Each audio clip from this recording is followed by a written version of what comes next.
جی ہماری last lecture میں بات چل رہی تھی حروف سبا۔ یہ جو حروف سبا کا تذکرہ آیا ہے حدیث میں، اس میں میں نے بتایا کہ قرآن میں اس کا تذکرہ نہیں ہے، البتہ حدیث میں ہے۔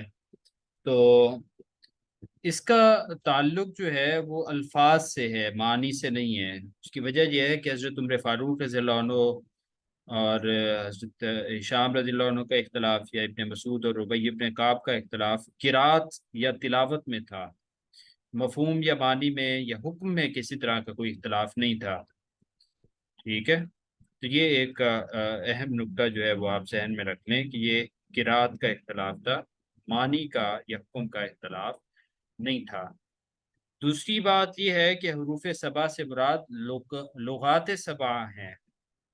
ٹھیک ہے، اس میں امام المفسرین محمد بن جریر طبری نے جو حروف سبا کی حقیقت بیان کی ہے، برای ایک لمبی چوڑی بحث ہے، اس کا خلاصہ جو ہے وہ آپ ذرا سمجھ لیں کہ اس کا خلاصہ یہ ہے کہ اللہ نے اپنی کتاب میں فرمایا کہ ہم نے نہیں بھیجا کوئی رسول مگر اس کی قوم کی زبان میں بھیجا ہے۔ ٹھیک ہے، تو ہمارے نبی صلی اللہ علیہ وسلم کی اور آپ صلی اللہ علیہ وسلم کی قوم کی زبان کون سی تھی؟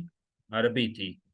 تو اللہ نے یہاں پر عربی زبان میں قرآن مجید کو نازل فرمایا تاکہ آپ صلی اللہ علیہ وسلم کی جو قوم ہے وہ اپنی زبان میں قرآن کو سمجھ سکے۔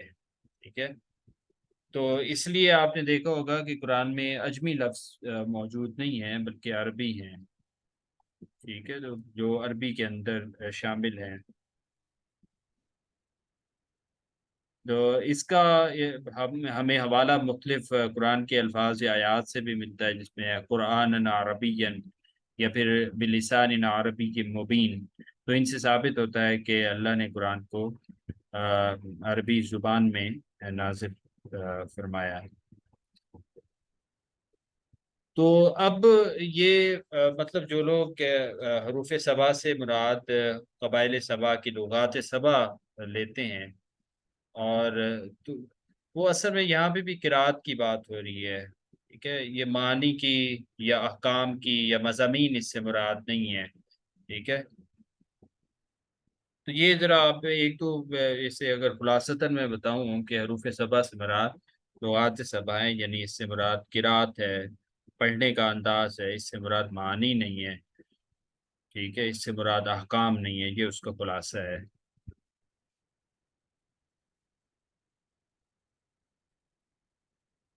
اچھا، دوسری ایک اہم بات یہ ہے کہ یہ جو آپ صلی اللہ علیہ وسلم نے اجازت دی تھی، تو یہ ان کا کوئی حکم فرض کی حیثیت نہیں، بلکہ یہ ایک رخصت تھی۔ اجازت کا مطلب رخصت ہے یہاں پہ، کہ شروع میں اس کی دی تھی کہ جس طرح آپ چاہیں پڑھ سکتے ہیں قرآن مجید۔ اور ایک اور اہم چیز تھی وہ یہ کہ ہاں، قرآن مجید کے بارے میں جو ایک یہ روایت ہے فتح الباری میں یہ بیان ہوئی ہے، جس میں یعنی بخاری شریف کی جو شرح ہے اس میں ہے کہ نزلہ بلغت قریش و حزیل و تیم الرباب و ازد و ربیع و حوازن و سعد ابن بکر۔ ٹھیک ہے، یہ جو 7 لغات کی بات آتی ہے نا، تو یہ 7 نام آپ سن لیں، تو یہ بھی ہو سکتا ہے کہیں آپ پہ پوچھا جائے۔ ویسے ہم حروف سبا سے تو متعارف ہیں، لیکن وہ ہیں کون سے؟ تو یہ جو فتح الباری کے اندر ایک روایت نقل کی گئی ہے فضائل القرآن کے باب میں، وہ کیا ہے کہ یہ نازل یعنی قرآن نازل ہوا کون کون سی لغات میں؟ بلغت قریش، قریش کی، حزیل کی، تیم الرباب، ازد، ربیہ، حوازن اور سعد ابن بکر۔ ٹھیک ہے، تو یہ 7 قبائل ہیں جن کی بات ہوئی ہے۔ ٹھیک ہے، اب یہاں پہ ایک اور سوال پیدا ہوتا ہے کہ عرب کے اندر تو 7 سے زیادہ قبائل تھے، تو پھر ان 7 قبائل کی لغات کے اندر نازل کرنے کی حکمت کیا ہے؟ تو اس کا جواب یہ ہے کہ اس سے مراد یہ ہے کہ زیادہ فصیح ترین یہ 7 تھے۔ ظاہر ہے اور بھی قبائل تھے، لیکن زیادہ فصاحت کے اعتبار سے زیادہ قبائل یہ تھے، تو اس لیے ان کا ذکر کیا گیا۔ ٹھیک ہے، پوائنٹس آپ میں ذہن میں بٹھاتے جائیں، یہ بڑے اہم ہیں۔ اور ویسے ایک اور چیز یہ ہے جو امام بخاری نے جس کو کتاب اپنی فضائل القرآن کے اندر اشارہ کیا ہے کہ قرآن مجید جو ہے نزل القرآن بلسان قریش والعرب قرآن عربی بلسان عربی مبین، ٹھیک ہے، کہ کون سی لغت میں نازل ہوا؟ قریش کی، ٹھیک ہے؟ اور اسی سے آپ ذرا وہ ذہن میں رکھیں کہ جو حضرت عثمان غنی رضی اللہ عنہ کے دور میں اختلاف ہوا تھا تو پھر آپ نے فائنل یہ کیا تھا کہ اب قریش کی لغت میں یا لہجے میں جو ہے وہ پڑھا جائے گا۔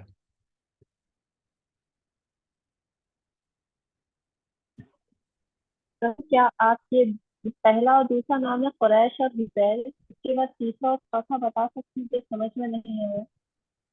جی جی، قریش پہلا بتایا، دوسرا میں نے بتایا تھا حزیل، تیسرا بتایا تھا تیم الرباب، تیم، تے، یہ میم اور الرباب لکھ لیں، الرباب، رے بے بے الف بے۔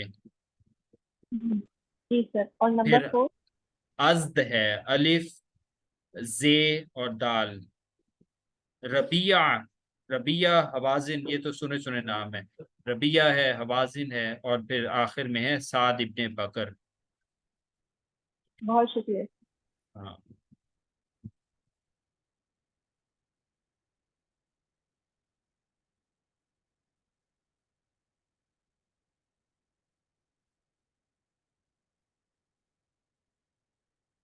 ٹھیک ہے، اور پھر وہ ہاں بات ہو رہی تھی کہ حضرت عثمان غنی رضی اللہ عنہ نے غیر صحابہ کرام سے مشورہ کیا اور پھر جو ان کا اتفاق ہوا، اور اس اتفاق کی روشنی میں جو مصحف تیار کیا گیا اور باقی مصائف کو جلا دیا، اس کی وجہ یہ تھی کہ لوگوں میں اختلاف نہ ہو، ان میں جھگڑے نہ ہوں، ان میں تنازعات نہ ہوں، تو اس لیے اس مسئلے کو حل اس طرح سے کیا گیا کہ قریش ہی کی لغت میں جو ہے وہ قرآن مجید پڑھا جائے۔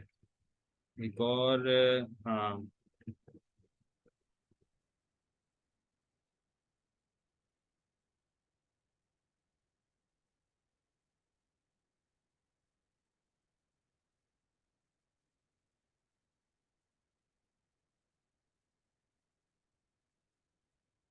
ٹھیک ہے، آگے ہے جی۔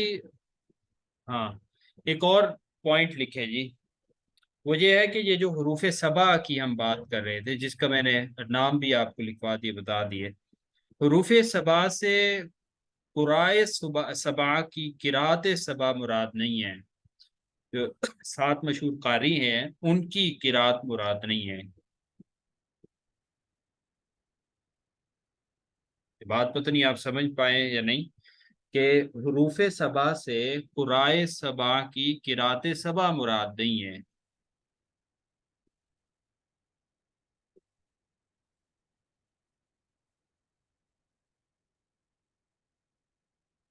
اس کی وجہ کیا ہے؟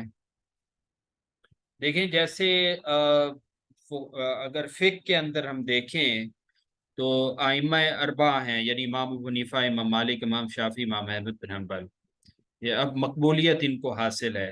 اب اس کا مطلب یہ نہیں ہے کہ بھئی ان کے علاوہ فقیہ ہیں ہی نہیں یا فقہ کے امام ہیں نہیں، ان کے علاوہ بھی ہیں، لیکن ظاہر ہے یہ زیادہ مشہور ہیں۔ ایسے ہی قرائے سبا جو ہیں، یعنی 7 بڑے قاری، ان کو مقبولیت حاصل ہو گئی، ان کو شہرت حاصل ہو گئی۔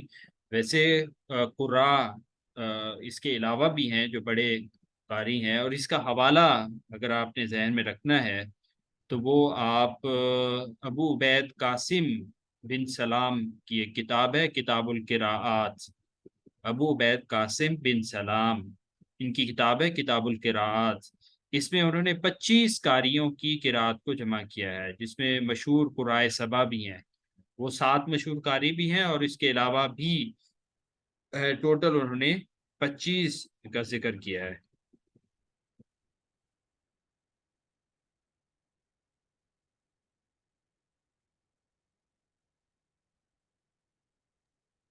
صحیح، تو کتاب کا نام دوبارہ بتائیے گا؟ ان کا ابو عبید قاسم بن سلام کی کتاب کا نام کتاب القراءت بتایا آپ نے؟ کتاب القراءات بتایا، ہاں جی۔ اوکے۔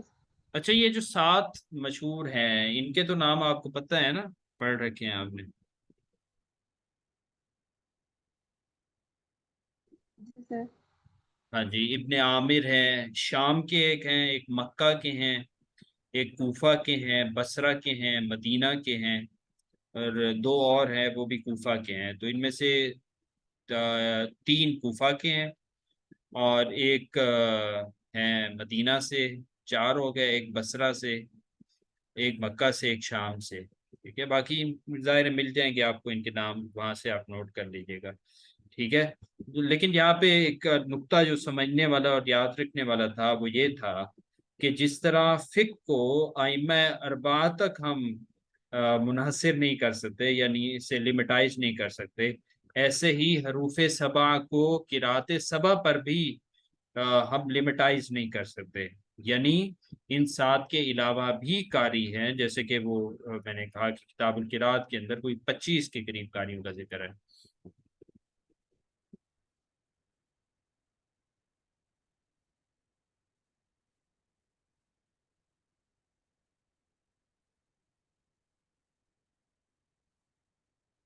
اس طرح ایک اور بھی غلط فہمی ہے، وہ بھی آپ ذرا نوٹ کر لیں اور اسے سمجھ لیں۔ ٹھیک ہے، کہ یہ جو حدیث کے اندر آیا ہے نا 7 احرف کا لفظ، اس سے بعض نے معنی 7 مراد لیے ہیں، یعنی زجر ہے، امر ہے، حلال ہے، حرام ہے، محکم ہے، متشابہ ہے، امثال ہے۔ کچھ لوگ اس سے مراد معنی 7 بھی لیتے ہیں، یعنی امثال، متشابہ، محکم، حلال، حرام، امر، یہ چیزیں، لیکن کہتے ہیں کہ یہ حدیث جو ہے جس سے یہ مراد دیا گیا اس کی سند کبھی نہیں ہے۔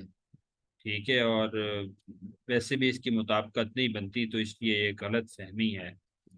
ٹھیک ہے، وہ روایت اصل میں ابن مسعود سے ہے، لیکن وہ باقی اس کی جو سند ہے وہ ٹھیک نہیں ہے، تو اس لیے یہ نہیں۔ لیکن یہ تھوڑا سا نقطہ آپ کو پتہ ہونا چاہیے، کیونکہ پیپر میں یا ٹیسٹ میں کوئی پتہ نہیں کہاں سے کوئی پوائنٹ ہو، تو کم از کم یہ ہے کہ اگر کوئی ایسا ان نون سا پوائنٹ ہے وہ آپ کو پتہ ہو، تھوڑا بہت آپ کو آئیڈیا ضرور ہونا چاہیے۔ اس کے علاوہ ہم آتے ہیں جی آگے، بعض اہل علم کے نزدیک یہ بھی ہے کہ حروف 7 سے مراد قرات کی وجوہ 7 ہیں، یہ بھی ایک پوائنٹ آتا ہے۔ ٹھیک ہے،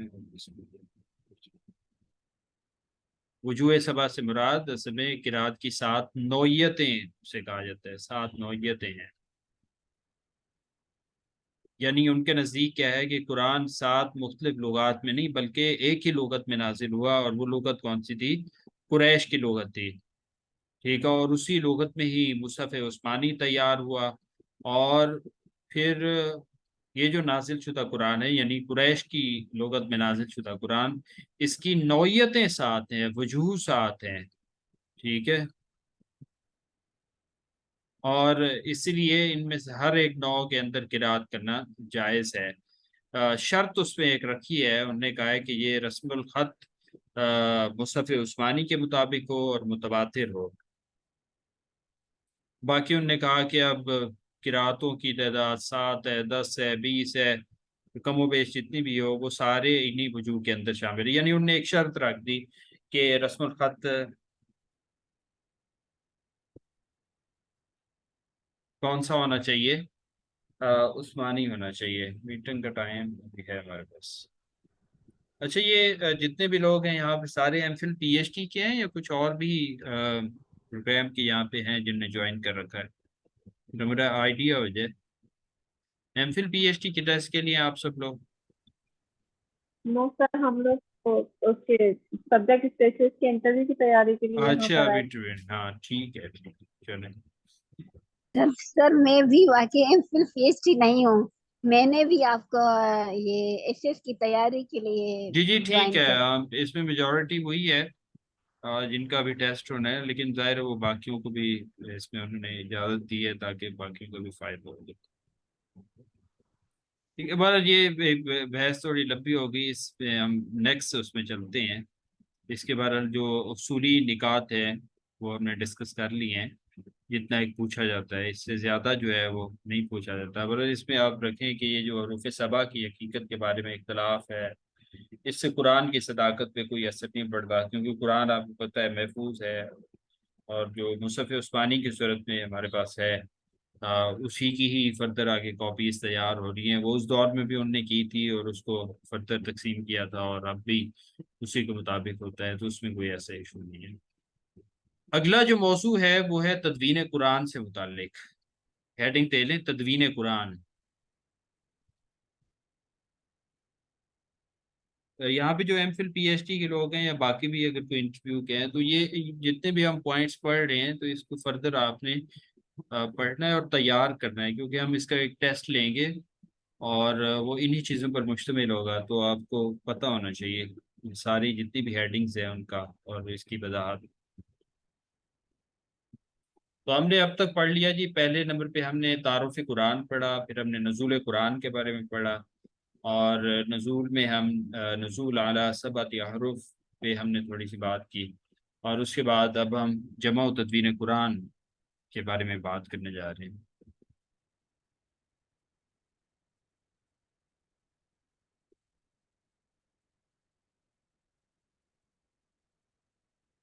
دیکھیں، پہلی بات تو یہ ہے کہ قرآن مجید سب سے پہلے آپ صلی اللہ علیہ وسلم کے قلب مبارک پر نازل ہوا، اور یہ اللہ رب العالمین کا وعدہ تھا کہ وہ اس قلب رسول میں قرآن مجید کو جمع کرے گا۔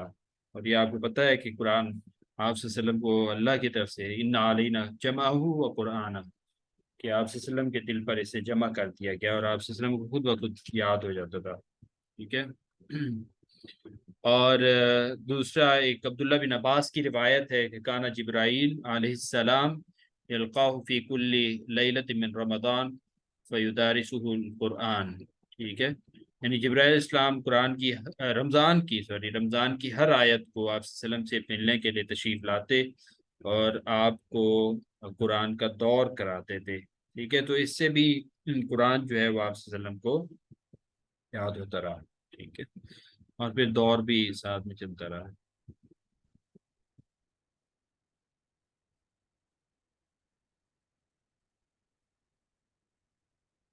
ٹھیک ہے، تو اس میں قرآن کی حفاظت کے ضمن میں پہلی بات تو یہ ہے کہ قرآن صدور کے اندر بل ہوا آیات بینات فی صدور الذین اوتوا العلم وما یجحد بآیاتنا الا الظالمون، یعنی صدور کے اندر، حافظے کے اندر محفوظ کیا گیا اس کو،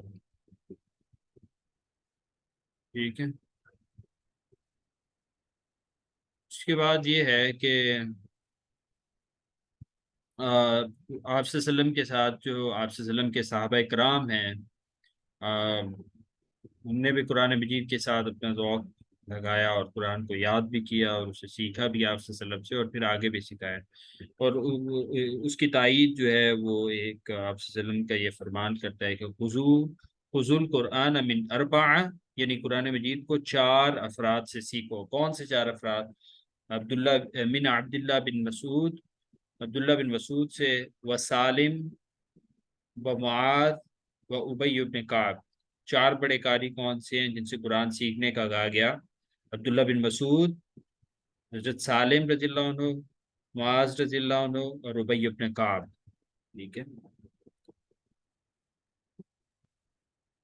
ان میں سے جو عبداللہ بن مسعود ہیں اور سالم بن معقل مولا ہیں، ٹھیک ہے، یہ تو مہاجرین میں سے تھے، اور معاذ بن جبل اور ابی بن کعب جو ہیں یہ انصار سے تھے، ٹھیک ہے۔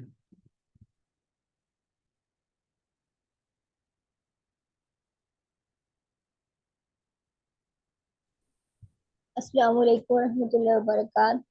جی جی، وعلیکم السلام، جی بیٹا۔ سر یہ نام دوبارہ بتا دیتے جی بیٹا، 4 صحابہ۔ پہلا نام میں نے بتایا عبداللہ بن مسعود کا، پھر سالم، پھر ابی بن کعب،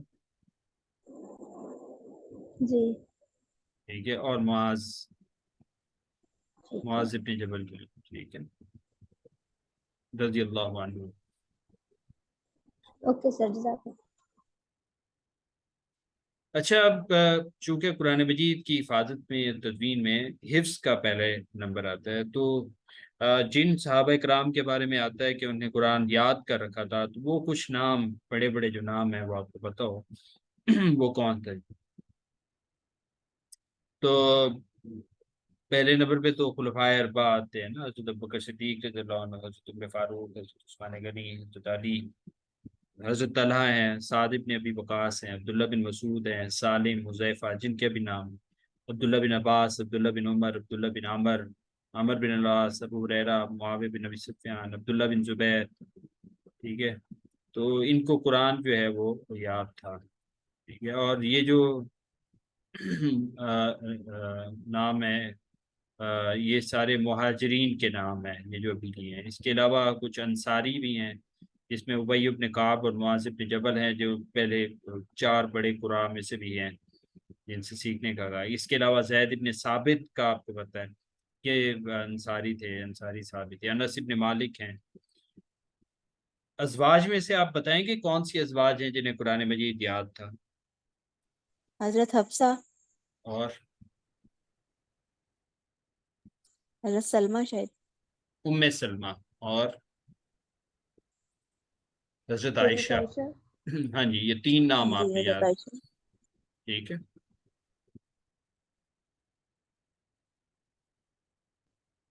اچھا، جلال الدین سیوطی نے کچھ مزید قراء کے نام بھی لکھے ہیں، جس میں عبادہ بن صامت ہیں، فضالہ بن عبید، یعنی ایک تو 4 ہو گئے نا جو پچھلی ہم نے روایت پڑھی تھی. اس کے علاوہ کچھ اور قراء کا بھی ذکر کیا ہے. عبادہ بن صامت ہیں، فضالہ بن عبید ہیں، تمیم داری ہیں، عقبہ بن عامر ہیں، ابو موسیٰ اشعری ہیں، مسلمہ بن مخلد ہیں. یہ سارے صحابی ہیں، تو ان کا نام بھی آتا ہے. ایسے ان میں ورقہ ہیں.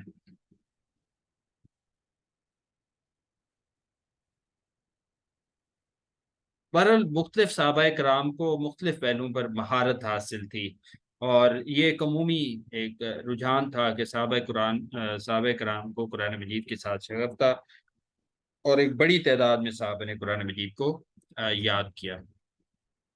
اب آ جاتے ہیں تدوین کی طرف. تدوین کے مختلف جو ادوار ہیں، ایک آپ صلی اللہ علیہ وسلم کے دور میں ہوئی، پھر حضرت ابوبکر صدیق رضی اللہ عنہ کے دور میں، عثمان غنی رضی اللہ عنہ، یعنی اس میں کیا کیا ڈیولپمنٹس ہوتی رہی، کس طرح سے قرآن کو محفوظ کیا گیا. ٹھیک ہے.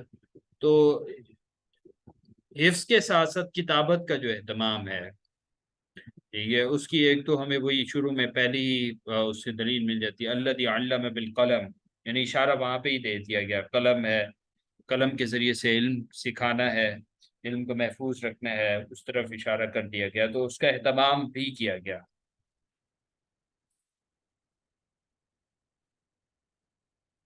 مکی دور میں سب سے پہلے کہتے ہیں کہ کتابت کا جو فریضہ سر انجام دیا وہ کس نے دیا؟ عبداللہ بن سعد.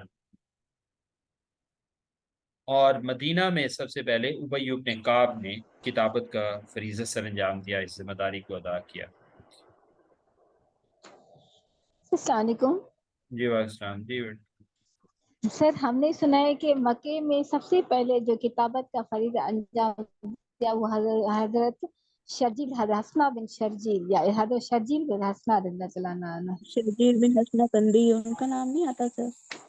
یہ جو ہے یہ فتح الباری کا آپ کو پتہ ہے، جو بخاری شریف کی شرح ہے، اس کے مطابق تو یہی ہے جو اس میں روایت بیان کی گئی ہے، وضاحت کی گئی ہے کہ مکی دور میں کتابت یعنی قریش کے تھے، عبداللہ بن سعد بن ابی سرا، انہوں نے انجام دی تھی، پر ان کا بھی نام آتا ہے.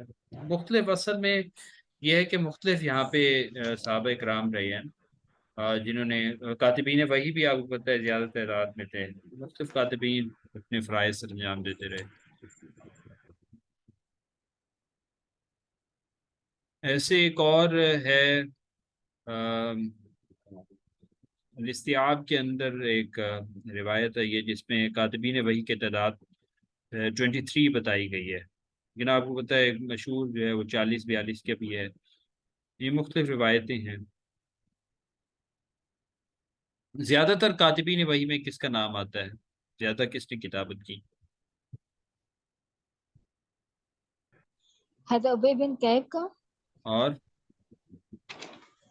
اور حضرت عبداللہ بن مسعود کا بھی نام آتا ہے. ابی بن کعب اور زید بن ثابت کا نام آتا ہے، ٹھیک ہے، کیونکہ زید بن ثابت زیادہ تر آپ صلی اللہ علیہ وسلم کے ساتھ ہی رہتے تھے. حافظ ابن کثیر کے نزدیک بھی 23 نام ہیں جی جو کاتبین وحی میں ہے کا زیادہ، اب یہ دیکھیں اس طرح کے اگر انٹرویو میں یا کئی سوال، تو اب جب آپ حوالے کے ساتھ بات کرتے ہیں نا کہ بھئی ابن کثیر کے نزدیک اتنے ہیں، تو پھر آپ کا ویلڈ ہو جاتا ہے آنسر، ٹھیک ہے. تو یہ ایک طریقہ ہوتا ہے اس لیول پہ جواب دینے کا کہ آپ اس کو حوالے کے ساتھ ذکر کریں کہ ان کی رائے جو ہے ان کے نزدیک یہ ہے تعداد. جیسے ہم نے وہ آیات کی تعداد پہ ہم نے پڑھا، تو ایسے ہی آپ مختلف اس میں پڑھیں.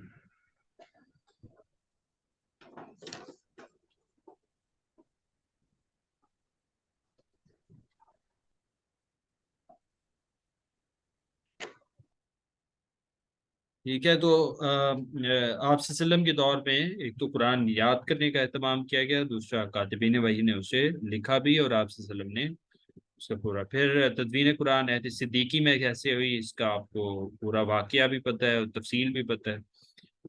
اور اس میں آپ جنگ یمامہ کا تذکرہ کریں گے، مسیلمہ کذاب کا، اور کس طرح سے وہ فتنہ اٹھا اور پھر جنگ ہوئی اور صحابہ کرام شہید ہوئے. پھر حضرت عمر فاروق رضی اللہ عنہ نے رائے دی، پھر ایک کمیٹی بنی، ٹھیک ہے، جس کو لیڈ کر رہے تھے عمر فاروق رضی اللہ عنہ، حضرت زید بن ثابت، اور اس کے علاوہ جو اس میں 7-8 لوگ تھے، انہوں نے مل کے کچھ شرائط رکھی ہیں، اس کے مطابق قرآن مجید جو ہے مدون کیا گیا سرکاری سطح پر. اب ایک چیز تو یہاں پہ یہ ذہن میں رکھ لیں کہ قرآن مجید اس سے پہلے یاد بھی تھا، اس سے پہلے لکھا بھی کیا تھا، لیکن سرکاری سطح پر جو کتابی شکل میں مدون کیا گیا جب وہ حضرت ابوبکر صدیق رضی اللہ عنہ کے دور میں کیا گیا. پھر اس کے بعد ان کی حضرت عمر فاروق رضی اللہ عنہ کی یعنی عمر فاروق رضی اللہ عنہ کے پاس رہا، پھر ان کی بیٹی حضرت حفصہ کے پاس چلا گیا، اور پھر جب حضرت عثمان غنی رضی اللہ عنہ کے دور پہ وہ قرات کا اختلاف آیا، تو پھر انہوں نے کاپیز جو تیار کی، تو انہوں نے حضرت حفصہ سے کاپی لی تھی، اس کے اکارڈنگ باقی کاپیز تیار کی تھی، کیونکہ وہ لغت قریش پہ لکھی ہوئی تھی.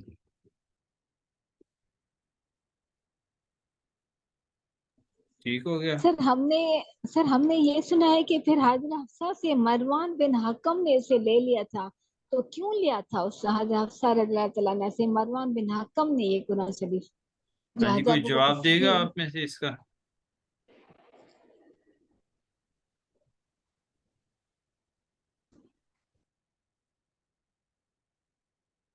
آپ بتائیں کہاں سے آپ نے سنا، کیا سنا ہے، ذرا آپ بھی وضاحت کریں. سر مجھے پتا نہیں، باقی میں نے بک سے پڑھا ہوا ہے کہ مروان بن حکم نے حضرت حفصہ سے پھر واپس لے لیا تھا. اب ٹھیک. ڈیٹیل مجھے نہیں معلوم، ہو سکتا ہے یہ غلط. سر یہ نسخے تو وہ حضرت عثمان نے خود ان کی اصل کاپیاں کروا کر تو یہ خود نہیں چلا دیے تھے، عبداللہ بن مسعود نے تو دیا ہی نہیں تھا، اصل میں یہ تو تاکہ وہ صحابہ کرام کا اختلاف نہ ہو نا. ہاں صحابہ کرام اس پہ اتفاق تھا، اور ظاہر یہ مشاورت سے ہی تھا کہ باقی جو اختلافی کاپی ہیں ان کو جلا دیا جائے. ٹھیک ہے. باقی جو مروان بن حکم ہے وہ بھی ظاہر ہے ادھر ہی تھے، حضرت عثمان غنی رضی اللہ عنہ کے دور میں تھے، تو ان کے پاس بھی ہو سکتی ہے اس کی کاپی.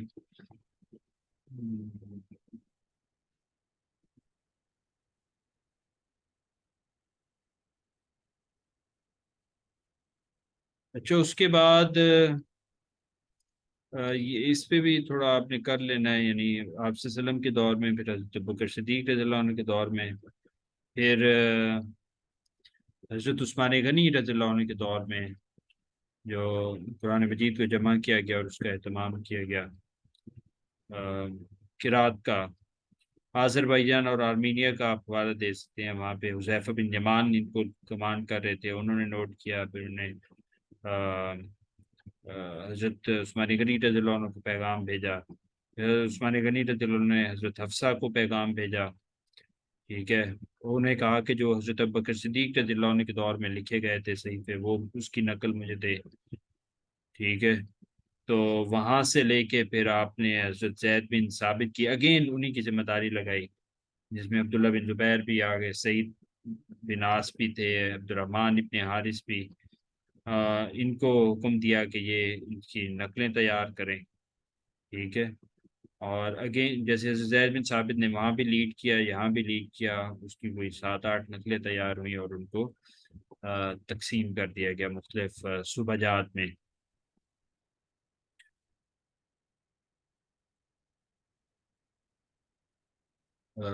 اس کے بعد آتا ہے جی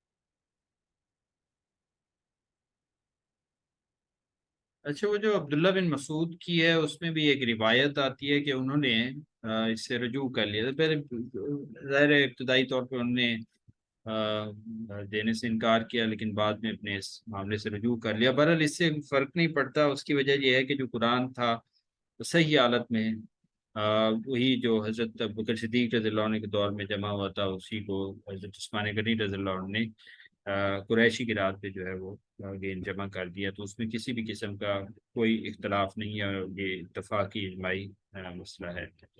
اس میں جو 2 صورتیں ہیں آخری، ان کے حوالے سے بھی آپ کو پتہ ہونا چاہیے، معوذتین۔ ٹھیک ہے، کہ یہ معوذتین کا بھی قرآن کی آخری 2 صورتیں ہونا اجماع سے، اجماع صحابہ سے اور تواتر امت سے ثابت ہے۔ ٹھیک ہے،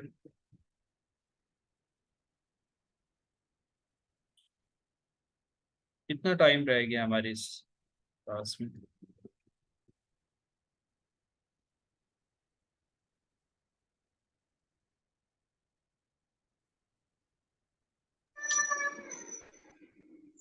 ہاں 6 منٹ رہ گئے سر، دوسری کلاس کب ہوگی؟ دوسری کون سی بیٹا؟ آپ کہہ رہے ہیں نا علوم القرآن پر 2 کلاسز ہوں گی۔ ہاں، وہ انشاءاللہ کل یا پرسوں ہم کریں گے، بتا دیں گے آپ کو، دیکھتا ہوں شیڈول کل یا پرسوں کی رکھی ہے تو انشاءاللہ۔